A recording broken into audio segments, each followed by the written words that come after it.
Jollof originally comes from Senegal. I have never heard that before. And she was telling me, no, it's Ghanaian. How can you say that? I was like, do you know what jollof means? I was like, no. I was like, yeah, you don't know jollof is actually a region of Senegal.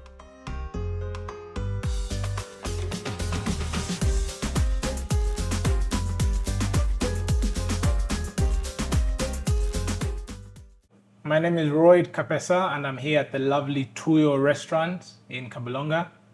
I've got the pleasure today of sitting down with Salamata Ball, who is the Managing Director of TotalEnergies Market in Zambia. Tell me about your upbringing, where you were born, and how your journey has unfolded and what has brought you to where you are today. Thank you. It's a privilege and an honor to be here with you today. So I was born in Senegal, and my parents are Mauritanian. So I've lived in Senegal for the first 10 years, then moved to Congo, Brazzaville, lived in Togo where I did my high school, and then my university studies in France. Yes, so about my upbringing, I can say I had a very peaceful and happy upbringing, childhood. Initially, I wanted to be a doctor, my dad being a doctor, definitely, but I realized along the years that I was probably too sensitive I wasn't able to face blood, for instance, when I went to general hospital, so that definitely not possible if you want to be a doctor. What I can say is that the most important thing for me wasn't necessarily to be a doctor or a mechanic or anything like that. What was interesting when I was growing up is looking at all the girls around, especially in Mauritania. I think for most of my cousins, the way out, if I can say so, was through marriage, to be independent. And for me, being independent was definitely something I was aiming for, but through education and studies. So I think that was definitely my goal, how to be independent and how I can leverage my education to become independent, financially independent, and be able to decide on my own. Yeah, that's so interesting. And I guess that's the African story, right? Yeah. In sort of, the traditional setting and especially for a young girl, your ability to see education as the way out and hard work as the path to independence. Yeah. And then what would you say are some unique experiences about your childhood that sort of gave you this drive? You've spoken about your father being a doctor. Yes. How big was your family and what were the dynamics growing up? Okay. I grew up in a family of 5. So I have an older brother and then 2 sisters and a younger brother. My dad actually has come from a very poor background, if I can say so. And education was definitely the way to move out of that background and yes, become a doctor. He was the only doctor, and actually he was the first one to have to graduate in his family, to go to university and so on. So it was quite a successful journey for him, and he definitely believed that education was the only way for someone to succeed. Don't know if it's true, but it was for him definitely the way, and that's how he educated us. So for all of us, definitely education was at the center of our education. We needed to be good at school, so he was extremely demanding when it comes to studying. And obviously it's way after several years that you realize how important and what a privilege it is actually, because not everyone has that chance to go to school and be able to do studies and go to university. So definitely I can say I was completely privileged. Was that a natural path from Senegal to France? Not necessarily, because obviously Senegal is a French-speaking country. Yes. So France was one of the countries I was looking at, but I also did apply after my studies to go to Canada and France. So there was 2 options for me that I was interested in. My older brother studied in the US, so it was very open for me, but I chose to go to France because of the type of studies. I went to what they call classe préparatoire. It was very demanding type of studies to enter the best business schools or the best engineering schools that you could get. So you had to go under those preparatory schools, they call them in France. And definitely it was also quite pushed by the family and so on. So, because at that time you don't necessarily know what you want to do. I was quite good at school, so open to doing anything. So I think it came naturally. So I did my studies in France, in French. Yeah. And you studied business? And I studied in business school, yes. Business school, okay. Yes. And then I noticed you had a stint in banking at BNP Paribas. Yes. Isn't it? Yes, yes. So when I saw that on your LinkedIn, I was like, okay, a banker. How did your time in banking go? And then how did you transition away from banking to, I believe from BNP, you went into consulting with Capgemini? The other way around. I started with consulting. Uh-huh. So after my master's in management, business school, so I started with Capgemini as a management consultant. So the idea was really to get all the methodology, and I worked in financial services for Capgemini. So, and that's how I got to know about BNP Paribas. I was actually a consultant there, and they offered me a job. I wasn't necessarily looking to moving, but the offer was attractive, seemed interesting after 3 years in Capgemini. So I decided to move. So I worked for BNP Paribas for 5 years.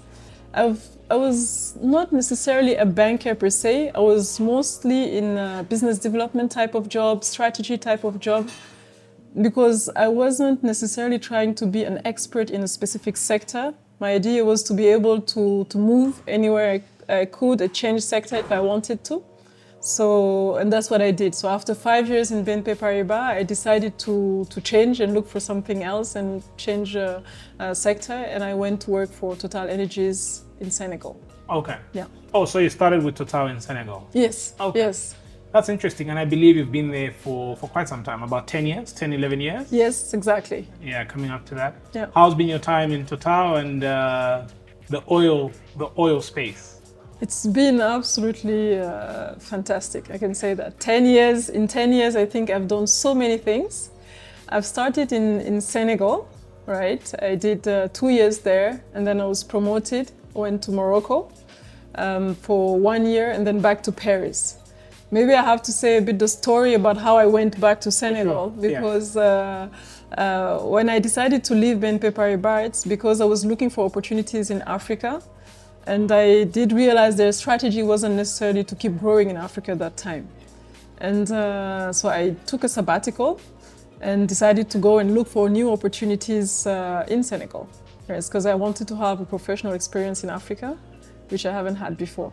So that's how I went, prospected, and found this opportunity as a local. So it wasn't at all the same situation as now. And it was quite an interesting move for me. Yeah. And from there I moved to Morocco, Paris. Obviously after 3 years only I was back to France. Yeah. And I was looking for a longer experience in Africa, if I can say so. And then I started looking for other opportunities back in Africa. And for TotalEnergies, the presence in the African continent is obviously very big. So there were a lot of opportunities. So yeah. Definitely, that's how I then went to Malawi, back to Paris, and then Zambia. You are sort of a Pan-Africanist, if I can put it that way. Yeah, I mean, exactly. You've had experiences in all of these different African markets. Yeah. How was your time? You've talked about being in Malawi. Yeah. And obviously, Malawi is our next door neighbor. Yes. How was your experience in Malawi, and how is that similar to your time in Zambia? Malawi was interesting because it was my first position as a managing director. Just the context, I haven't been that long in TotalEnergies when I was promoted to be a managing director. So it was quite an interesting position for me. A lot of learning, obviously. The affiliate is quite developed, especially on the retail side of it. So I did learn a lot It was quite intense. I just had my son. He was 6 months when we moved to Malawi. So there was a lot of things happening. But it was a great experience from a professional experience and family as well. Yeah. So I definitely learned a lot. Zambia, completely different because obviously there is experience in Malawi. Then I went back to the head office where I was in a strategy position. You get to see a lot of things, especially understand how the company is trying to grow, how it's trying to deploy its strategy, especially in the continent. So coming to Zambia, I have a lot more experience, a lot more maturity in the company. So I'm not going to say it's easier because contexts in different countries are very different. Zambian market is quite challenging. So, but it's been interesting. It's been very interesting for me. Tell me about your transition. So you've said you were not in Total long before being promoted to managing director. Yes, yes. And I know managing, in fact, let me say leading. Yes. Leading is one of the most difficult things that anyone can do. Yeah. How did you prepare for that role, coming from your role to now moving into the managing director role? How did you prepare for that, and how challenging was it? That's an interesting question. Yeah. Did I really prepare for it? The story of me becoming managing director, obviously the ambition was there, the willingness to be an MD was there, but the context was I've been in the company for 4 years, right? And like I said, I just had my son, and I went boldly to see my N+2, was the head of Africa then.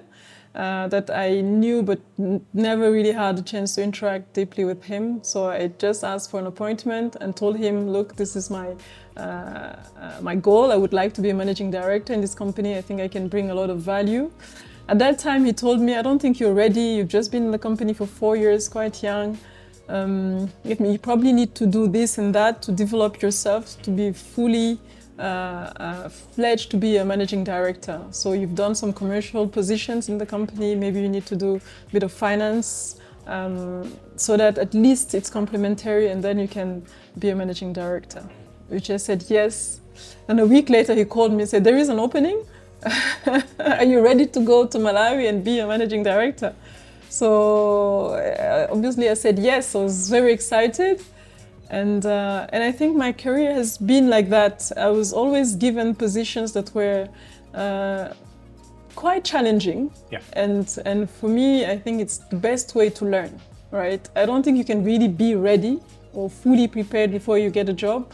I think you have a lot of experience, you learn the different things, and when you're given the job, that's where everything comes together in terms of leading the team. I've been a manager before. So definitely I had to apply all those skills that I've learned along the years. And yeah, I take a lot of listening skills, a lot of being humble, understanding the country, the people you're working with, relying on them as well. And defining a vision, a strategy. So definitely it was an absolutely great experience. So if I walked into Total right now and I asked your team, what type of leader is Salamata? What would they tell me? Well, I can say what type of leader I can try to say. I don't know what they will exactly say. But I think I can say I'm a very participative type of leadership. I like to sit and consult my team and discuss. I think they will tell you I decide fast. That's definitely one of the main trait, because I'm very focused and results oriented. I think that's definitely something that defined my leadership style. Leadership is very broad, as you said, and depending on the culture, if you're managing in time of crisis, like we've had when I arrived in Zambia, you need a more pace-setting approach, where the rhythm is a bit faster and you need to get to the result a bit faster. So maybe my team would say in those scenarios that might put a bit of pressure for us to really be focused on the results that we're trying to achieve. Yeah. So I think I try at least to adapt my leadership to the context as much as possible. I've talked about respect, I've talked about standing together. We have a lot of different initiatives. Maybe one that is a global one, which is called the Young Graduate Program. It's us as a company being able to give these opportunities to the young graduates across Africa. So it's more or less giving them opportunities to be trained in the country where they've been recruited. Yeah. So they would do an internship for 6 months or 1 year, and then they will be sent to another country in another affiliate of TotalEnergies, where they will have kind of an expatriation experience, where they will also be positioned in a different métier, or they will be able to work either in logistics or in transport or in retail, and they will be able to develop. So it's an 18-month program where they're able to learn in 2 different countries, which is quite successful, and we do those recruitments on a yearly basis. So I think that is one that sets us apart compared to the others, because usually those type of expatriation opportunities are given to people with quite a bit of experience. So I think that is something that is quite interesting. When it comes to people management, I think we were talking earlier about how COVID has changed the environment. We're also trying to adapt to the new working environment, being able to offer more flexibility to our employees when it comes to remote working. So those are some type of initiatives that we're looking at to be able to make the workplace a bit more accessible, interesting especially for the young generation. Yeah. Maybe another example I can give as well is about paternity leave. This is something that is also driven by the company globally, whether we're in a country where it's a law or it's not. We do give those 15 days of paternity leave to each of every employee. So we have a number of standards that we apply globally in terms of the minimum salaries that we pay. They are different from the minimum salary that the country has decided to pay, which is generally lower. So we have what we call a living wage salary, which is based on global benchmark, and we'll make sure that our employees are paid at that level. So I think it's, in a nutshell, says a bit in terms of what we want to do for our employees and how we value them, because they are the biggest asset that we have, obviously, as a company. And we definitely do everything to make sure that, they are evolving in a good environment. Absolutely. What has been your experience in terms of rising and navigating the corporate ladder as a woman, and finally being the MD of Total? It's a very interesting topic when it comes to women and leadership and women accessing the C-suite, as they call it. I think for me, it has never been a question of gender. And my approach has always been, obviously there is this inequality that is there. We all, men and women, when we arrive in the workplace, I think it's generally 50-50. But when it comes to getting the promotion, I think the statistic says that generally women get 20% less chance, have 20% less chance to be promoted compared to men. Obviously, which then turns into having most of the men in the C-suite and less women. For me, it has always been success, a byproduct of being focused, having the right skills, and the work. Obviously, you have to put in the work, but I think we all have the same competence, the same skills. We all go to the same schools, same universities, so I never looked at being a woman as a hindrance, if I can say so. It was never a question of gender. It was, if I deliver what I'm expected to deliver, if I put in the work, if I have the discipline, the focus, and the ambition. Because sometimes as women, some of us might be a bit shy to display their ambition and so on, and then and also not be in the driving seat of their career, so expecting that someone will come and say that, oh, you've done a great job, then you will get this promotion. I think it's not necessarily the right way to look at it. As women, I think we need to be also quite bold and be at the table and ask for those promotions, especially knowing that there is this inequality that is there. I've been quite lucky, I can say, because as I was also growing and being promoted, it was also in the agenda for TotalEnergies. When I started, I think there were maybe 3 or 4 MDs in Africa, which was quite few, because we were counting them, to say that really. Keeping score. Yes, and the company has done extremely well in promoting women. and they've definitely put it at the core of their strategy. It was part of the variable pay of the senior leadership to ensure that we are promoting women whenever at equal competence, obviously. There is a man and a woman. We need to justify why we're not promoting women, just to catch up. Absolutely. To catch up and to make sure at some point we have enough women in leadership and we have as many women as men. So I think they've done a great job, and we've seen the change. Every year there were more and more women that were promoted. And yeah, fantastic women and leaders, and I haven't heard anyone failing because they are women. So I think really it's not a question of skills. The skills are there. It's really the drive that the men that are in senior leadership have to put, the willingness of the company to develop these women, coach them, and us as women to have the right networking, understand it's important, the right sponsorship, it's important because we do have the skills. And put ourselves out there. What are your support structures?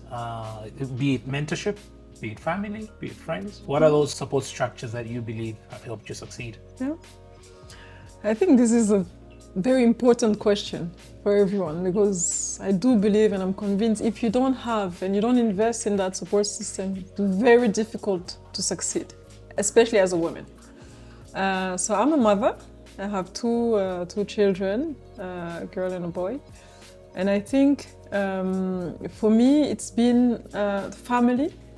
The support system is definitely my husband, my children, and investing in having the right help to ensure that everything at home is in place. And I remember one of my, when I was appointed in Malawi, actually, my boss at the time told me, okay, you just arrived.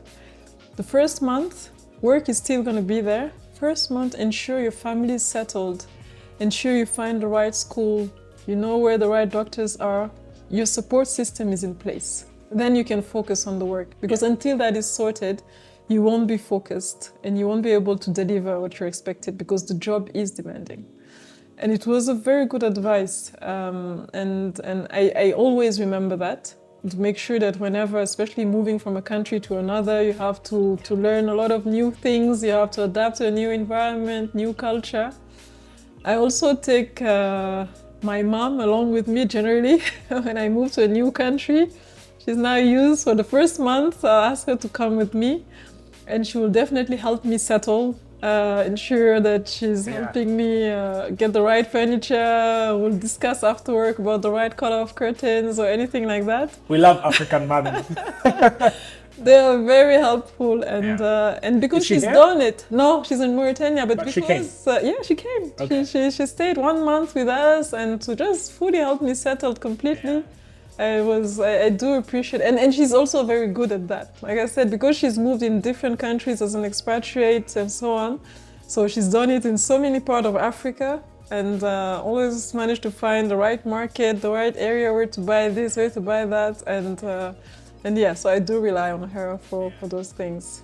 So you told me your father was a doctor. What did your mother do? She's an accountant. She's an accountant. Yeah. So she worked. No, she worked when we were in Senegal, and when my dad started traveling and was expatriated to Congo, she stopped working so to focus on us. Okay. So that's what she was doing. So accountant first, and then she really was about raising us and handling the household. Okay. So in Congo, then in Togo, then in Zimbabwe, then in the Comoros. So she did travel quite a bit with my dad, several countries. What has been your transition experience coming into Zambia? How have you settled down, and what are some of those unique things that you had to get used to that are different from the other markets that you've experienced? On the social, personal life, if I can start with that, I think Zambia is a great country. People are very welcoming. It makes it very easy, all right, to settle in an environment like this, at work and at home and everywhere you go. I think that has helped quite a bit. It's very different from when you move to Europe or to the US and so on, I think. So for me, that was quite easy. What was a bit more challenging was the market, the energy sector, the industry. was a bit more challenging because I came at a period where it was not so settled.